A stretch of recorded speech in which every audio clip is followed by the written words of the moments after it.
just have a couple of items at the top. In recent days, Russia-supported separatists have publicly stated their intention to expand the territory under their control. We strongly condemn ongoing separatist attacks in Mariupol and Debaltseve and around the Donetsk airport. Any attempt to push further into Ukraine would be another violation of Ukraine's sovereignty and territorial integrity and a gross violation of the Minsk agreements signed by Russia, Ukraine, and the separatists. There is a path back to the peace process, but only if Russia and its proxies fully implement their commitments under the Minsk agreements, including by immediately implementing the ceasefire, removing all foreign troops, weapons, and equipment from Ukraine, returning control of the Ukrainian border back to Kiev, and allowing for meaningful monitoring of the ceasefire zone and the international border. I want to go to Russia. Okay.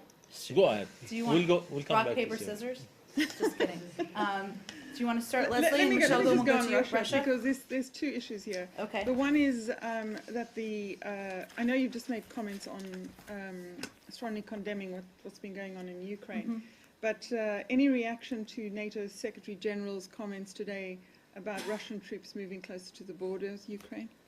Well, I spoke to this a little bit yesterday, but let me just reiterate that we remain concerned about reports, though I don't have independent confirmation of those. Certainly we often work closely with NATO, as you know, on these types of issues and tracking. But we are concerned about any reports that Russia is taking escalatory actions, of which troop movements would certainly be one of them. And that would certainly be a violation of the Minsk protocols, of which we continue to press all parties to abide by.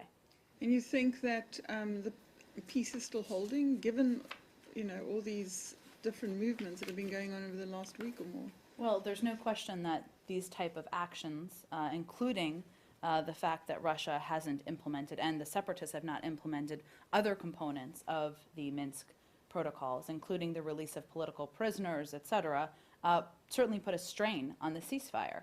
But we believe that the ceasefire is and the Minsk protocols that have been put in or have been agreed to is the best mechanism for a path forward. So we will continue to work with both sides. I will note, of course, that the Ukrainian government has gone to great lengths to hold up its part of the Minsk agreements, while Russia and Russia-backed separatists have continually disregarded their own commitments.